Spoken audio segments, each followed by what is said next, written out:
Hi, I'm Lisa Curcio, and I'd like to welcome you here to Lisa's Stamp Studio. Fun fold cards are easy to make. And today I'm going to teach you 3 different ways to make a faux step card.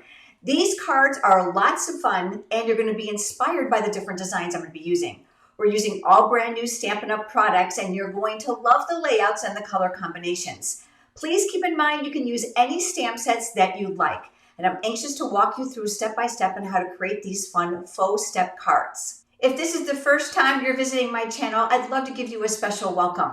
Make sure you click subscribe and the bell icon and the word all. That will enable YouTube to send you notifications when I'm here live or sharing a new video here on YouTube. We would love to have you join us.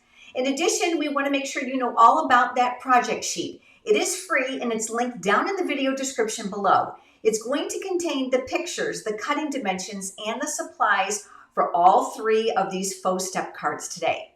Also, we want to make sure that you know that you can chat with us live right now in the live chat. In order to do so, YouTube requires that you log in using your Gmail address. So go ahead and do that now. We would love to interact with you. And here in the live chat with me, you'll see that beautiful name off to the side in blue. That's Gina Curcio Hawley.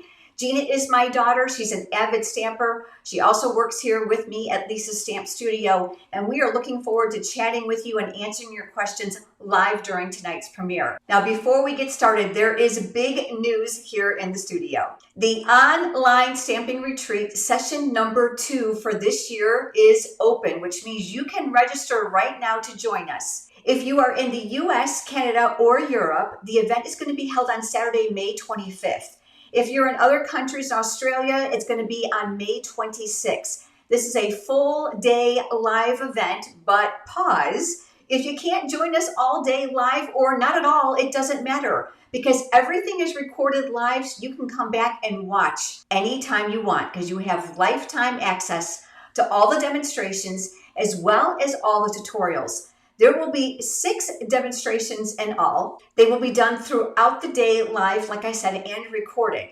You're also going to get 36 project ideas and again, a huge PDF tutorial that's color, step-by-step instructions, pictures, cutting dimensions, supplies, and we've got you covered in both inches and centimeters. And did I happen to mention we do 50 prize giveaways? So we want to make sure that you enjoy this day with us. Gina and I have partnered with Kylie Bertucci, who is the #1 Stampin' Up! Demonstrator in Australia, and her amazingly talented husband, Bruno, for this event. We've been doing it now for several years, and thousands of you join us in each session, and we are so excited to be doing it again.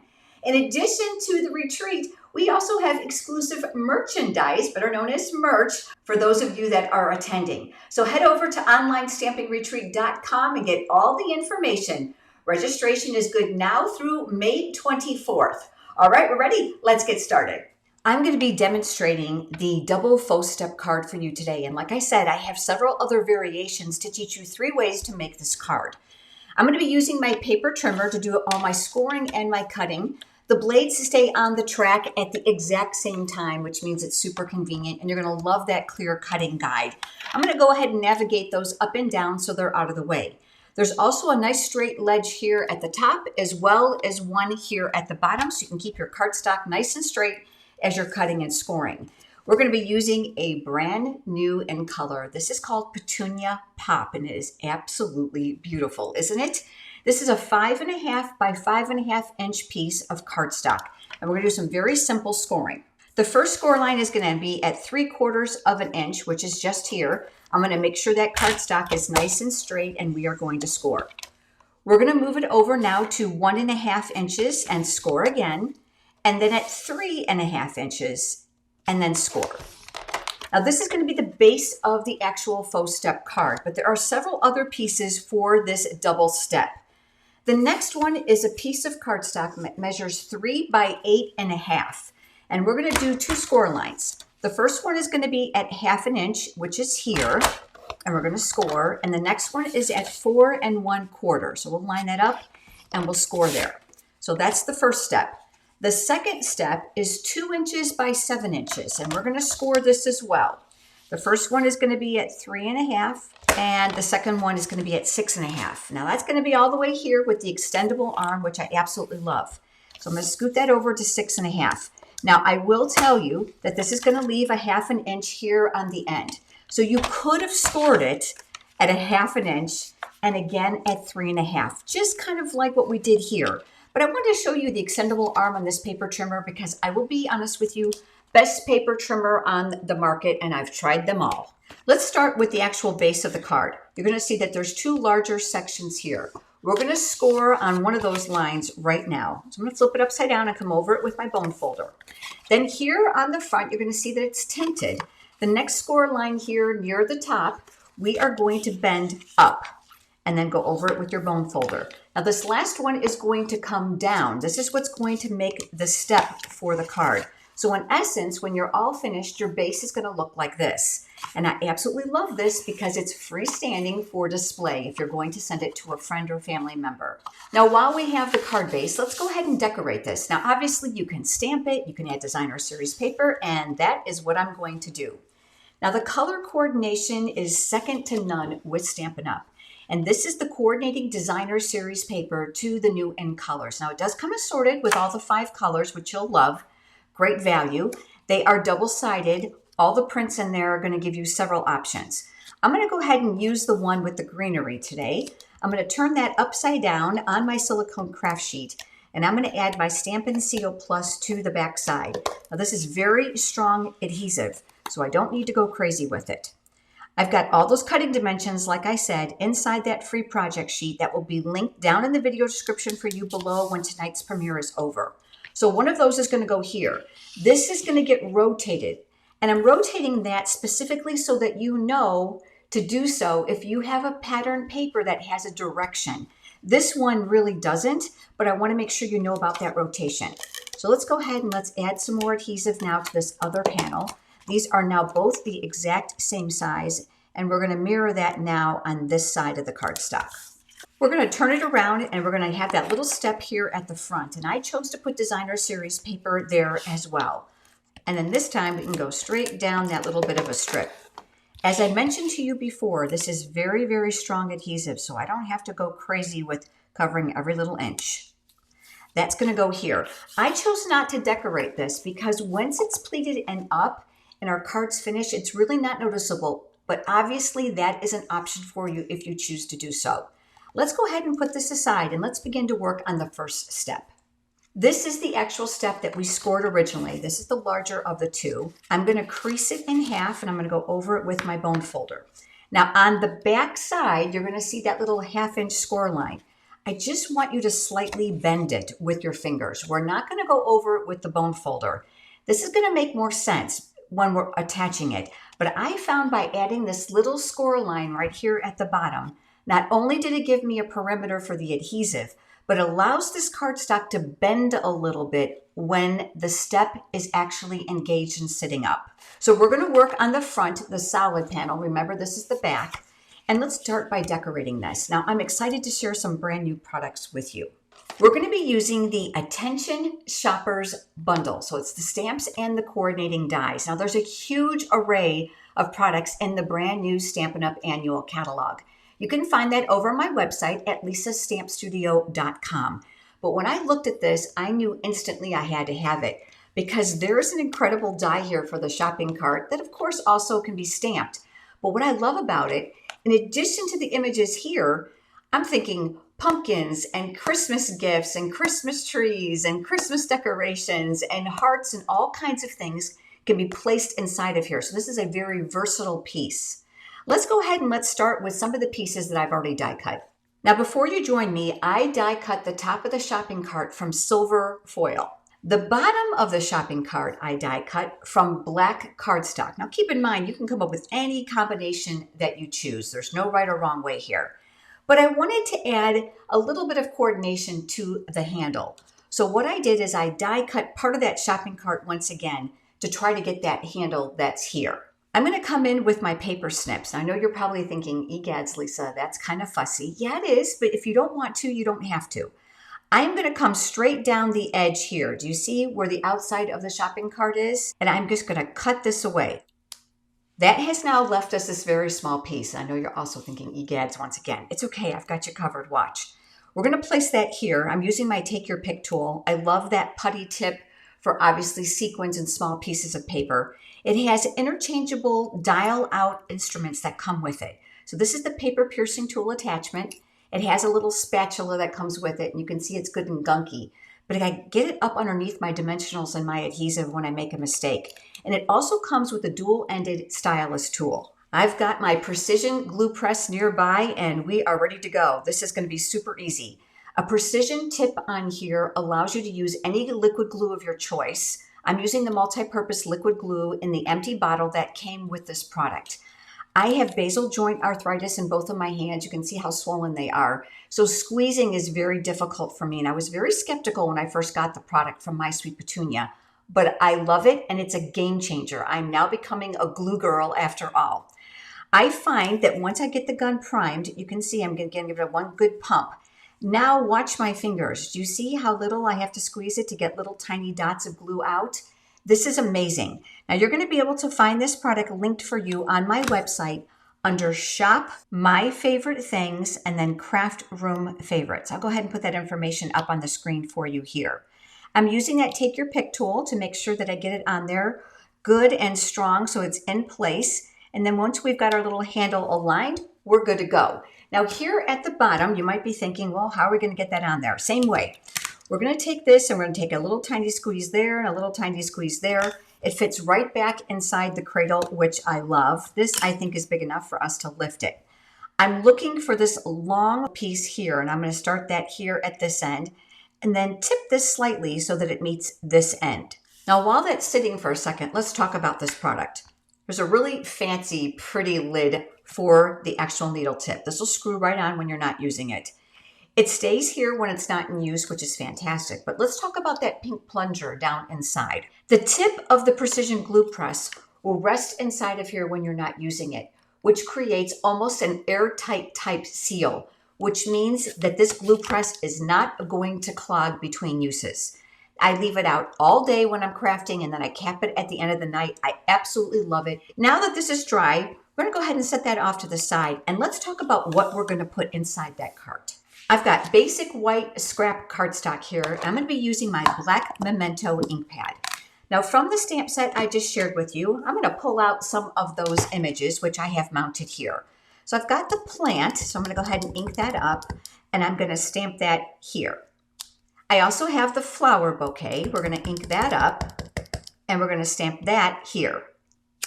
I was looking for a gardening theme. I absolutely love Lowe's and Home Depot's garden section. I go through there and I love to plant flowers. It's one of my favorite pastimes. So I thought I want to go with that same theme as if I was going there. So I pulled out another bundle of products. This is called Garden Meadow. It is an online exclusive, which means it will not be in the catalog. Now you can buy products separately or together as a bundle. Remember, bundles will save you 10%. I love this because look at the cute stuff in here. Yep, very similar artwork, which is another wonderful thing with Stampin' Up. So you can mix and match to get the very best value from the products that you've purchased. So we've got one watering can there. I've got my little rain boots, and we're going to stamp those here. And I couldn't pass up that cute little spade or shovel, and we're going to stamp that there. I did stamp additional images, and I will walk you through those when I show them to you. But let's talk about a little bit of coloring. You can see that these are small images, so there really isn't a whole lot of room to shade. I'm going to do the boots with you just to give you an idea on how I shaded them. Stampin' Up! Product color coordination, like I said, is amazing. So there are alcohol-based Stampin' Blends markers that coordinate with the cardstock, the ink pad, and the designer series paper. They come in a combo of both light and dark. I prefer to use the light first. That's not a rule. It's just my personal preference because I tend to be heavy-handed with the dark. So I'm going to go ahead and I'm going to take the light marker first. You're going to see that both ends are delineated here by the line. So if you want the thicker end, you'll use this one.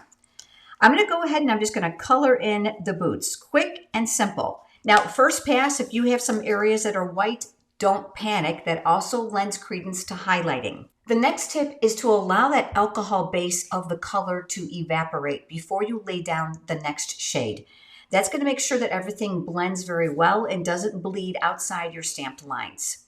I'm going to come in here now with the darker of the two shades. And I'm going to pretend that the light is coming from this way. So I'm going to add a little dark here, and here, and then watch what I'm going to do. I'm going to stroke down some color here and across the boot. And then I'm going to come to the inside of the next one and do something very, very similar. Now, how much you put is entirely up to you. As we've just discussed, you'll need to give that a couple seconds for that alcohol vapor to evaporate from the color. Because the secret to making this look more professional is by going back with the lightest color and blending these two together to get rid of that harsh line. So I'm going to come back to here, and all we're going to do now is we're just going to pull. How far you pull is entirely up to you. As it begins to process and evaporate, you're going to notice that the inside area here is going to be lighter than the outside areas there. Now, I did color all of these. I really didn't shade the flowers because honestly, they're so small. Same with most of the leaves. I just added a little contrast to them. Now, because there are dies for everything, yes, dies for the garden meadow as well, I went ahead and I did that ahead of time for you. So I've got our boots here. I have the watering can, the plant, and then I want to show you what else I did. I stamped the plant base an additional time and I die cut it. Focus just on the bottom half. And I cut off most of the leaves. I did leave some of them on there because guess what? When I stamped and colored this, I cut around these flowers and I just glued them onto the extra planter. So I want you to be able to look at your images in a more creative way. So this can be used more than just a flower bouquet. It can be cut off and added to the little pot, which is what I've done here. Again, you can see the blending is very, very minimal because the areas are small. And I just added the light here and the dark here and didn't even bother blending. So we've got our pieces now, and now we're going to bring back the silicone craft sheet. I found not only is this great to keep my work surface clean from all the sticky stuff, it's great to work on when you have projects like this that require assembly or arranging. So I'm going to place my shopping cart here. Now, naturally, you want all the items to be inside your cart. So I'm going to start by picking up my boots, and I'm going to tuck those down inside of here. I want to make sure there's nothing hanging off the side. I'm then going to move over to the plant, and let's tuck this one down behind here. Now, different elevations going to give more realism because obviously if you go to the home improvement section of any store, you're like me and you probably load up your cart, right? I'm going to take my flowers next, and I'm going to move them here next to the plant. Do you see how I'm keeping my fingers here near the bottom of the shopping cart? Just to kind of keep things in place, and that will make sense in just a minute. But we've got this, and it's an odd shape. So let me teach you a little trick. I don't know about you, but when I go shopping and I'm cramming things in my cart, I'm literally cramming them how they fit. So I'm going to go ahead and I'm going to tuck this here, but I'm going to make sure that my shopping cart is going to look full, which means it's going to remain within this area. Now you're probably thinking, wonderful, Lisa. How are you going to adhere that? I've got a fabulous tip for you. Run to the kitchen and get yourself a piece of press and seal. Now I've used this piece over and over again. You want to make sure that the sticky side, which is the one that sticks to itself, is going to be facing down on your arrangement. Now you're going to work fairly quickly because it'll create a little bit of static. So I'm going to come straight down and I'm going to press. This now is actually going to attach these pieces together on exactly how I arrange them. So what we're going to do now is we're going to take the silicone craft sheet, we're going to flip it upside down, and it's going to reveal this. Now is a great time to tack the pieces together. And I want everything up on dimensionals, which is going to make this super easy. So I've got some dimensionals here, and I'm going to use these twofold. Not only is it going to elevate this, but it's going to connect these loose pieces. So I'm going to take this one, I'm going to connect the plant to the boots, and then here, the watering can to the plant. And I'm going to work my way across the image. I'm also going to work within there because I want this all elevated and balanced. I'm making sure I'm connecting the pieces. Now you can see here we're going to need a little bit of a connection, and that's going to be too big. So I'm going to reach over for my mini dimensionals, and I'm going to tack that handle right there to the top of those flowers. And I'm going to look and see if everything is tacked in place.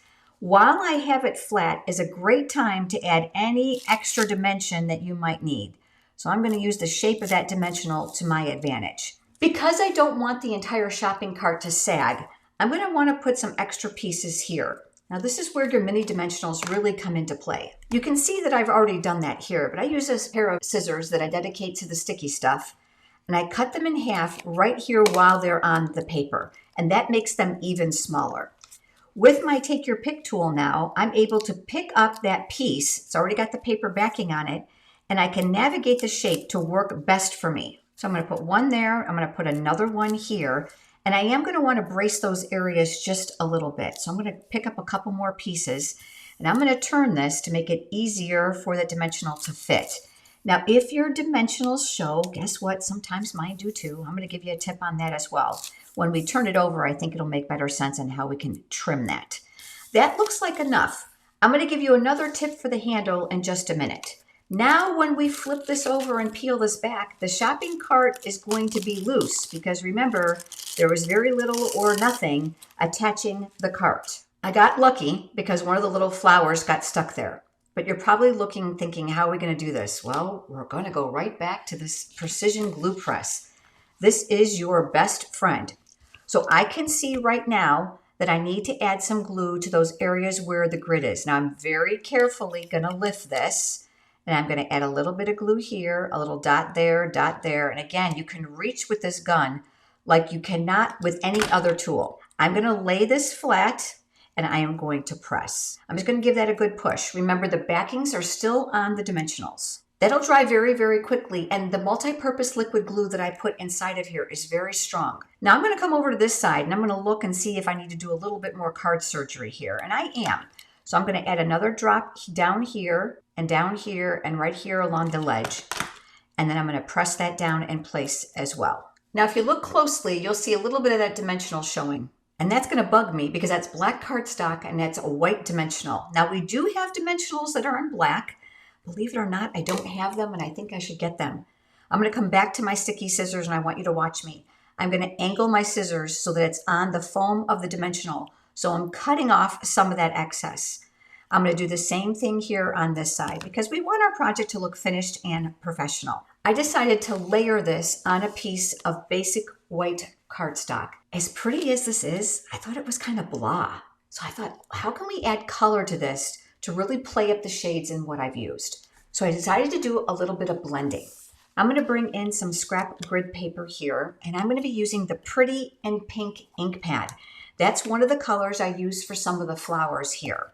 I'm going to go ahead and I'm going to open this up, and I'm going to use one of my clear blocks, and I'm going to create a little palette here of color. I do not like to take my blending brush and put it directly inside my ink pad. Two reasons. It soaks up way too much ink that's wasted. Second of all, I find that it goes too deep on my bristles. Again, another waste. So I create a small palette. I'm going to take my blending brush and I'm going to swirl it on top of the clear block. I always make sure that it's not too strong on my scratch paper because I don't want it to come down too thick on my cardstock. I want to be able to control the coverage. So with my hands here at the bottom, I'm just going to swirl. I'm holding it by the head because of my arthritic hands. That works much better for me than squeezing around the handle. And I'm just going to manipulate the paper. Remember that the ink is wet when you lay it down very, very heavy. Now I'm doing a light coat here. So you'll want to avoid those areas where there's wet ink because you don't want to leave a fingerprint. The great thing about this is you can go ahead and just wipe off the excess ink, very little waste, and then just clean it like you would a stamp. I did decide that I wanted this layered, so I'm going to go ahead and flip that white piece over. We're going to use our Stampin' Seal Plus here on the back side, and then we're going to layer this here on my cardstock. I like to turn my paper horizontally because I don't do too many things straight, and this gives me a much better vantage point to trying to get it even all the way around. Now we're ready to go ahead and add our greeting. I'm coming back to the Memento Black ink pad, and from that same stamp set, Attention Shoppers, there is the word Happy Birthday. Let's go ahead and stamp that here. We've got our shopping cart. We're going to turn that upside down. Now, when you're dealing with small dimensionals, it's very, very important that you brace the paper as you pull off the paper backings, especially if you're going to use that Take Your Pick tool with that paper piercing tool attachment.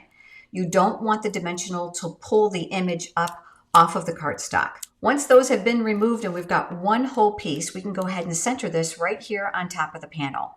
Do you remember we talked about this? I was concerned that it was going to get caught in the envelope coming in and out. So this is where you're going to use a glue dot. This is one of my best little tips. We're going to go ahead and pick that up with the Take Your Pick tool, and I want you to ball it up. I want it small. Now these are very sticky, so you don't have to worry about it not being sticky enough.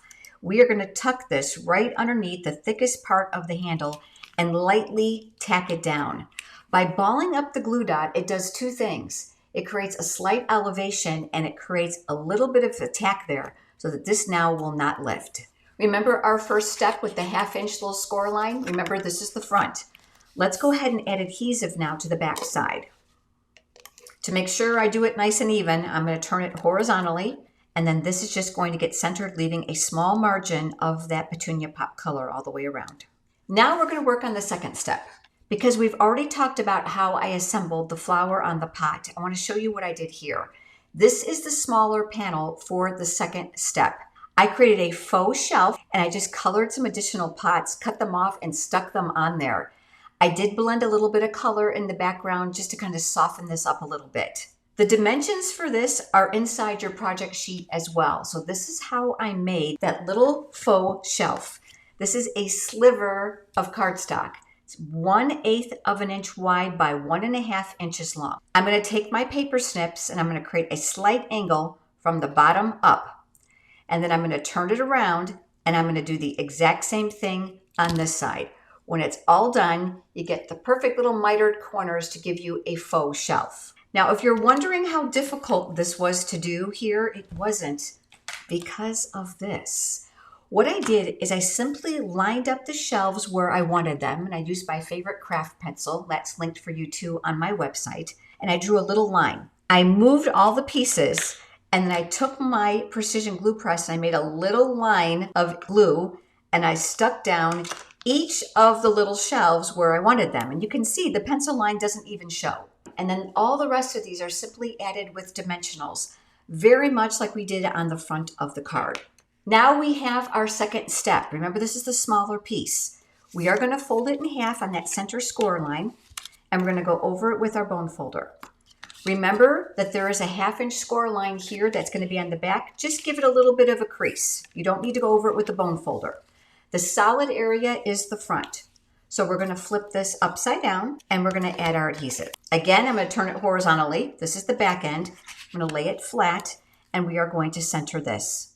Now we have our 2 steps and we have our card base. I'm going to turn these around because remember, this will be the front of the card. This will be the back of the card. On this side, I decided to put a greeting, and this is also part of the Attention Shoppers stamp set. So we're going to flip that upside down. I bordered it on the same basic black cardstock. All the dimensions again are included for you. And this is going to cover this crease line. But I know you're thinking, how's that going to help you if you're covering it? Watch, it will. And then what we're going to do is we're just going to border this as well. Now on this one, I decided to go ahead and take it a step further. So I stamped some more images. There's that little spade we talked about. So I did the gray granite on the bottom and a little bit of that same color on the top. Super cute. I did some blending. Used a few rhinestones here to simulate some tacks to hold those tools. I'm going to flip this upside down and I'm going to add some adhesive. Turning this sideways, knowing it's going to be facing this way, we're going to border this piece as well. So now we have our fronts and we have our backs. Now to attach them to the step. Let's start with the largest one first. I'm going to simulate for you how this is going to be done. I want you to lay this flat. This piece here at the bottom is going to get attached to the lower portion of this step. I'm going to flip this upside down and I'm going to add 2 rows of Stampin' Seal Plus. Remember, this is very, very strong. With this flat, getting an idea on where the pieces are going to go, I'm going to make sure that this edge meets the edge here of the faux step base. Once I'm happy, we're going to attach that here. This is going to be my front, so let's flip it over and let's add some adhesive. This now is going to go in the second step, which is going to be here. You don't want to surpass the score line for the step. You want to make sure that it's going to crease and bend. Once you're happy with it, you're going to tack it down. Now that these are attached, I want you to go ahead and collapse the entire card and the step. And I want you to flip it upside down. I'm adding adhesive to both of these tabs. That's that 1/2 inch area.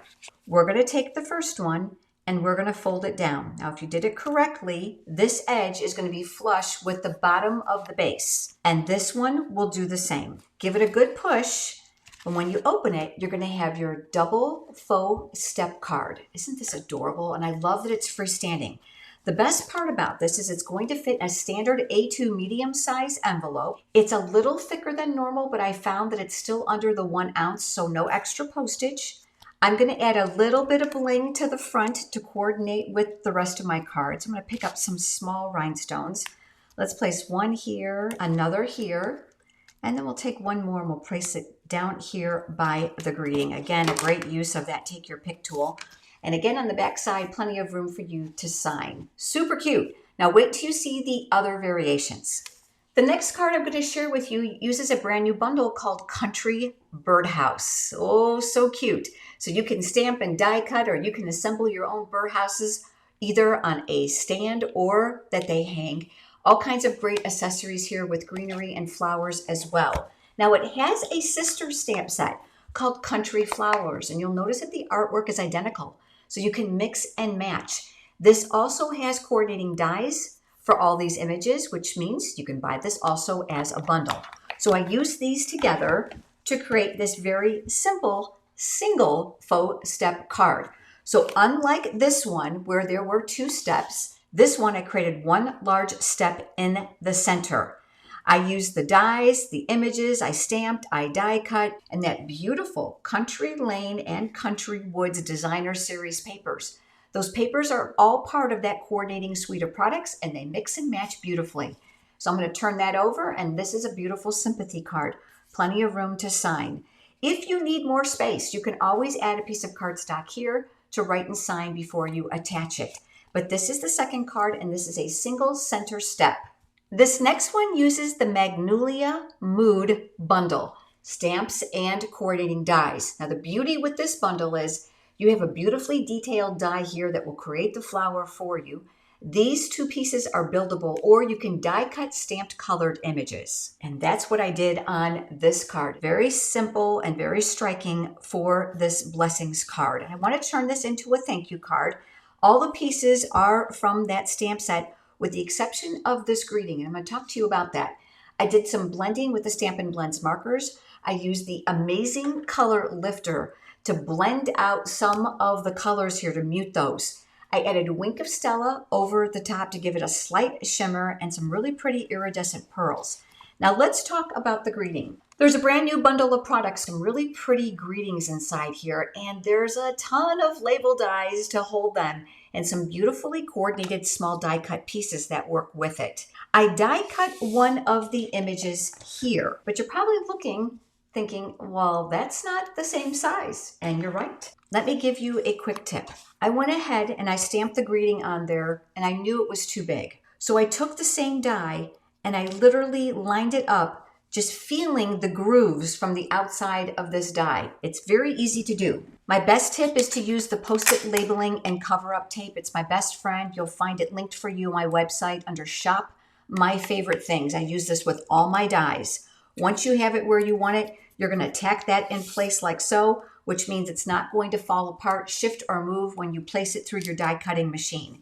When you're all done, you're going to come out with that smaller size, which means you can custom size those labels and also to expound the purchase of your dies. So 3 different ways. We have the double, the side step, and the center step card. As always, I'd love to know your favorite. Do me a favor, pop down right now in the comments and let me know. Will you make your card a double step, a single step, or a side step? There's no way to go wrong. You'll get the cutting dimensions and photographs for all of these projects in tonight's project sheet, linked down in the video description below. Now, before you go, I want to make sure you know all about Stamp Studio memberships. If you love ideas that have never been seen anywhere else, I've got you covered. For $5 for the entire month, I will send you a brand new project tutorial every single Monday at 9 a.m. Eastern Time right to your inbox. And if you're a Stampin' Up! Demonstrator, the photos and the tutorials are not watermarked. So you are welcome to use these ideas for classes or clubs or events. The only thing you can't do is sell them. It doesn't matter what country you live in, you are welcome to be part of Stamp Studio memberships. That's level 1, but if you need more, there's also level 2, which includes a monthly fun fold card, a discount in my PDF tutorial library, and of course I do random prize patrol for those people in level 2. Make sure you sign up for my free weekly e-newsletter so we can keep you in the know and keep you inspired. We look forward to seeing you next time. Thank you all for being here. Have a great day.